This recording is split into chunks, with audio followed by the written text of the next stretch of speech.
శీతాకాల విడిది కోసం హైదరాబాద్ చేరుకున్న రాష్ట్రపతి ద్రౌపది ముర్ము పలు విద్యాసంస్థలు నిర్వహించే కార్యక్రమాలకు ముఖ్య అతిథిగా హాజరు కానున్నారు. అందులో భాగంగా ఇవాళ హైదరాబాద్ పబ్లిక్ స్కూల్లో జరిగే శతాబ్ది వేడుకలకు హాజరు కానున్నారు. పాఠశాలలో ఏడాది పొడుగునా జరుగుతున్న శతాబ్ది వేడుకల్లో భాగంగా మ్యూజియాన్ని ప్రారంభించనున్నారు.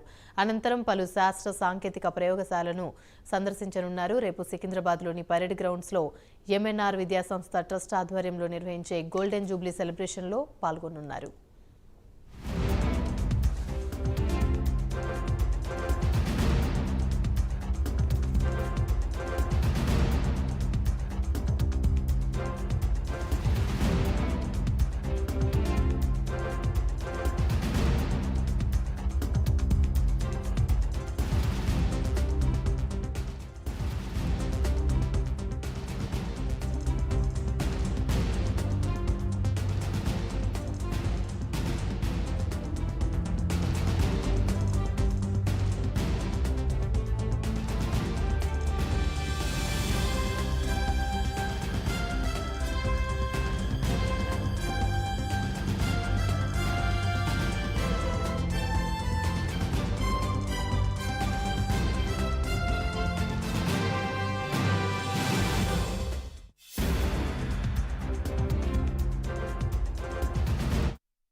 శీతాకాల విడిది కోసం హైదరాబాద్ చేరుకున్న రాష్ట్రపతి ద్రౌపది ముర్ము పలు విద్యాసంస్థలు నిర్వహించే కార్యక్రమాలకు ముఖ్య అతిథిగా హాజరు కానున్నారు. అందులో భాగంగా ఇవాళ హైదరాబాద్ పబ్లిక్ స్కూల్లో జరిగే శతాబ్ది వేడుకలకు హాజరు కానున్నారు. పాఠశాలలో ఏడాది పొడుగునా జరుగుతున్న శతాబ్ది వేడుకల్లో భాగంగా మ్యూజియాన్ని ప్రారంభించనున్నారు. శాస్త్ర సాంకేతిక ప్రయోగశాలను సందర్శించనున్నారు. రేపు సికింద్రాబాద్ పరేడ్ గ్రౌండ్లో ఎంఎన్ఆర్ విద్యాసంస్థ ట్రస్ట్ ఆధ్వర్యంలో నిర్వహించే గోల్డెన్ జూబ్లీ సెలబ్రేషన్స్లో పాల్గొనున్నారు.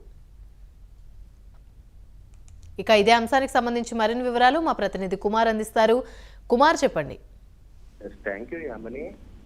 అయితే నిన్న మన రాష్ట్రపతి ద్రౌపది ముర్ము అయితే నిన్న ఈవినింగ్ 6:20కి అయితే హైదరాబాద్ అయితే చేరుకున్నారు.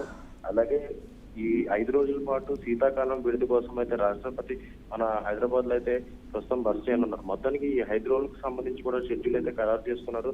అలాగే ఈ రోజు మాత్రం ఈ రోజు ఉదయం 12 గంటలకి ఏదైతే బేగంపేట హై స్కూల్ లోని హైదరాబాద్ పబ్లిక్ స్కూల్లోని ఒక మీటింగ్ అయితే అటెండ్ అవునున్నారు. అలాగే అక్కడ 12 గంటలకు ఏదైతే విద్యార్థులకు సంబంధించి ఒక ప్రసంగం అయితే ఇవ్వనున్నారు.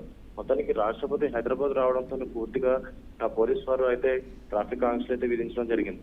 ఏదైతే 11 గంటల నుంచి బేగంపేట నుంచి రాష్ట్రపతి నిలయం బొల్లారం వరకు కూడా సుమారు 2 గంటల వరకు కూడా పూర్తిగా ట్రాఫిక్ ఆంక్షలు ఉంటాయని చెప్పి అధికారులతో వెల్లడించడం జరిగింది. అలాగే ఈ రూట్ లో ప్రయాణించే వారు కూడా మరో మార్గాలు చూసుకోవాలని చెప్పి కూడా ఇప్పటికే అధికారులు కూడా తెలియజేయడం జరిగింది. మొత్తానికి రాష్ట్రపతి ద్రౌపది ముర్ము హైదరాబాద్ కి సంబంధించి సుమారు 5 రోజుల పాటు అయితే ఇక్కడ బస చేయనున్నారు. ఈ 5 రోజులకు సంబంధించి కూడా ఇప్పటికే షెడ్యూల్ అయితే ఖరారు చేసుకున్నారు. 23వ తారీఖుని హైదరాబాద్ నుంచి తిరుగు ఢిల్లీ ప్రయాణం అయ్యే అవకాశం అయితే ఉంది. Right, thank you Kumar.